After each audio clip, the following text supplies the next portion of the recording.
Salut tout le monde, j'espère que vous allez bien. Aujourd'hui on se retrouve dans une petite ambiance un petit peu cosy, couleur d'automne, etc. pour vous faire le petit bilan lecture des mois de septembre et octobre. Parce qu'au mois de septembre j'ai vraiment pas lu beaucoup de livres, genre j'ai lu 4 ou 5 livres. Et au mois d'octobre j'ai vraiment eu le temps de bien lire et de bien progresser dans ma pile à lire. Du coup je crois qu'on est sur un total de 17 livres, mais je n'en ai que 16 pour la simple et bonne raison que parmi ces 17 livres j'en ai vendu un sur Vinted. Donc je vous en parlerai quand même en mettant la petite image ici, mais juste il ne figure pas sur la miniature ni dans cette fameuse pile à lire qui est absolument très très lourde. Donc on va commencer tout de suite pour pas que ça ne prenne 3 plombes. Je n'ai pas trié, je vais faire comme ça vient dans la pile parce que sinon ça va être trop compliqué pour moi. Donc voilà, c'est parti, on commence le bilan.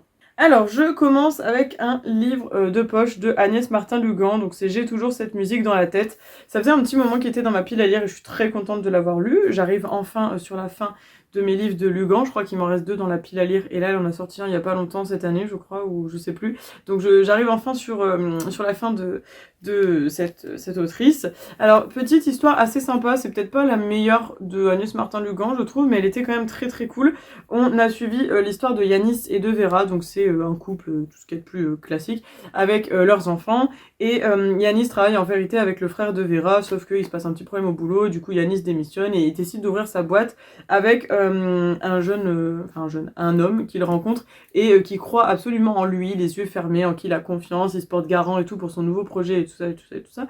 Et en fait, depuis que cet homme rentre dans la vie de Yanis et de Vera, plus rien ne fonctionne, mais ça ils ne s'en rendent pas compte tout de suite. Et on a toute une histoire qui est développée autour de ça, la façon dont le couple va tourner, dont l'avenir professionnel de Yanis va tourner aussi. Enfin bref, une belle histoire dont je ne vous donnerai pas ce qui va se passer évidemment à la fin, mais il y a quand même beaucoup de choses, des petits retournements de situation, même si j'avoue que j'avais déjà vu arriver comment ça allait tourner, je ne suis pas dupe et je me suis dit comment les personnages principaux n'arrivent pas à se rendre compte de la supercherie, mais bon, c'était quand même sympa à lire, je vous le conseille, même si je ne pense pas qu'il faut commencer par celui-ci pour les livres d'Agnès Martin-Lugan. Ensuite, j'ai lu celui-ci, donc ça c'est plus à destination des enseignants je pense. Donc c'est Je suis un élève à problème, c'est un livre que j'avais acheté dans la bouquinerie. Donc c'est un livre que j'avais payé pas très très cher et en fait vous allez suivre la scolarité de Jérôme qui est un garçon dont la scolarité a été un désastre. Il n'aimait pas l'école, il n'avait pas du tout de réussite scolaire et il était toujours en échec et on l'avait considéré comme un élève à problème, alors qu'en vérité c'était un enfant qui ne posait pas vraiment de problème, que ce soit comportement ou quoi que ce soit, jusqu'au moment où il est tombé sur une personne qui a réussi à déceler les différences de Jérôme et a réussi à mettre en place avec lui des choses pour que sa scolarité se passe beaucoup mieux et voilà. Et donc j'ai beaucoup aimé ce livre, il se lit assez vite, je le lisais pendant les quarts d'heure lecture avec les élèves, donc c'était plutôt cool, pas besoin de trop réfléchir.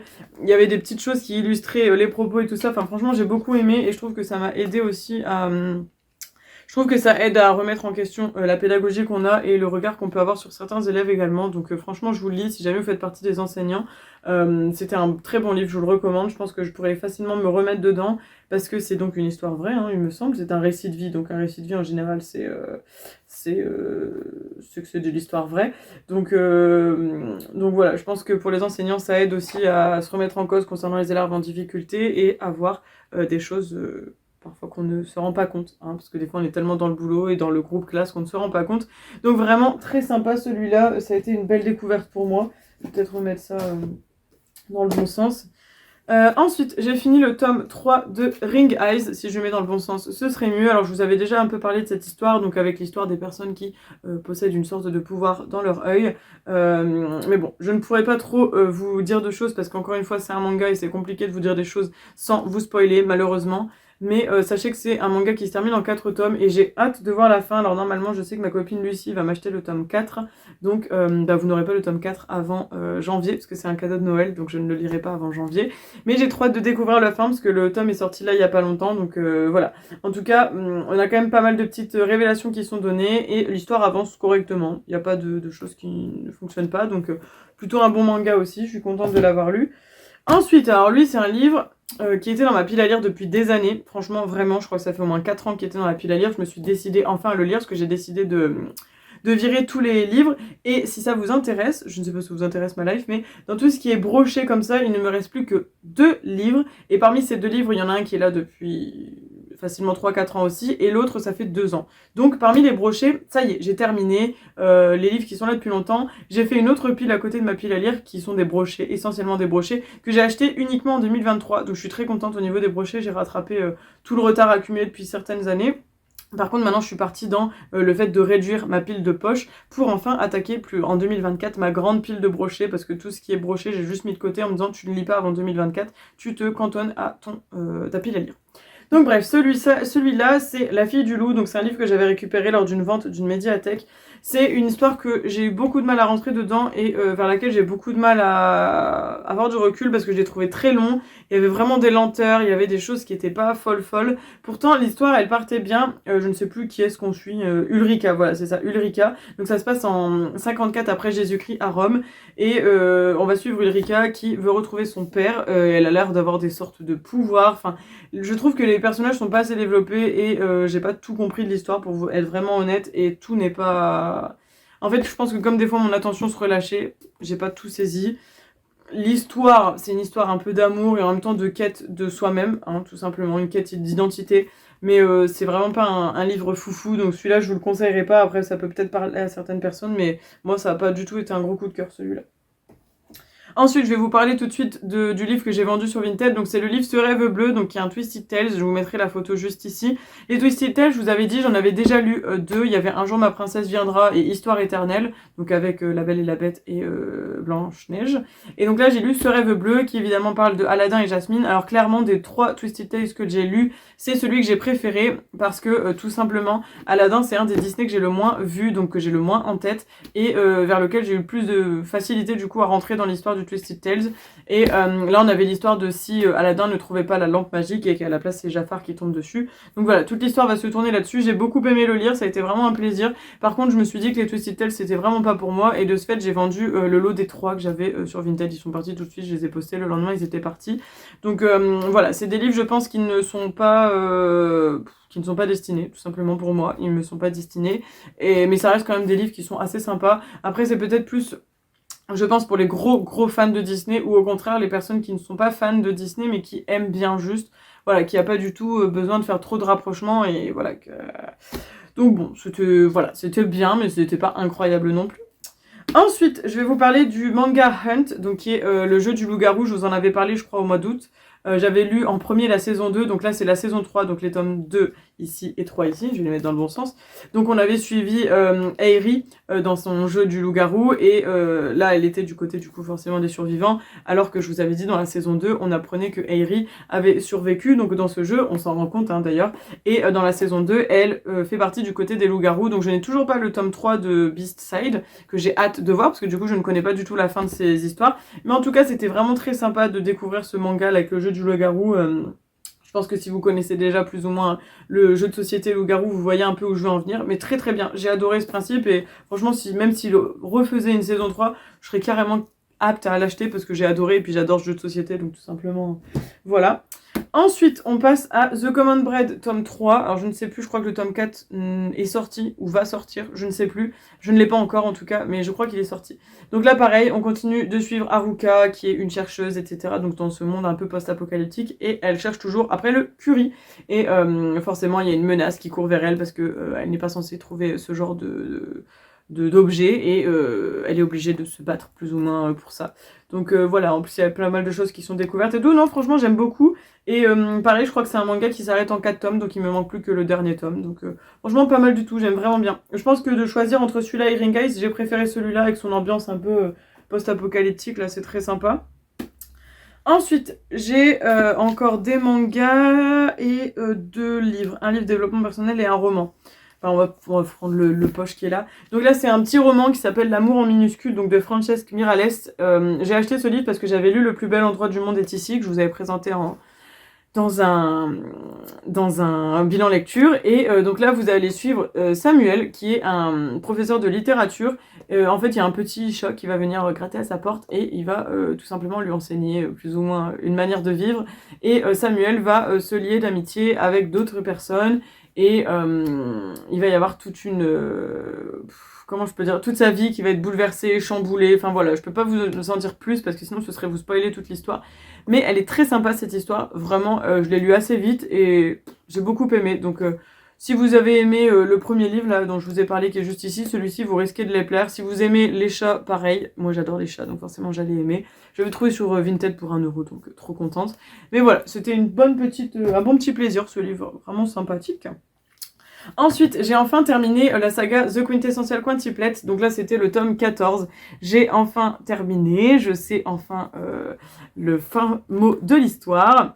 Et je vois que... voilà, je sais enfin avec qui Futaro est censé se marier. Parce que, voilà, le déroulement de cette histoire, c'est que Futaro enseignait aux jeunes filles pour qu'elles aient des meilleurs résultats scolaires. Mais il est quand même tombé amoureux d'une des 5 et finit par se marier avec elle. D'ailleurs, je vous avais parlé de mes figurines l'autre jour. Là, j'ai la figurine qui est juste ici, justement, c'est une figurine de Quintuplet. Donc j'en ai 2, l'autre est dans le salon. Et là, c'est justement une figurine de Ishika. Donc voilà, si jamais vous vous posez la question de quelle est cette figurine qui traîne là depuis le mois de juillet, bah voilà, vous avez la réponse.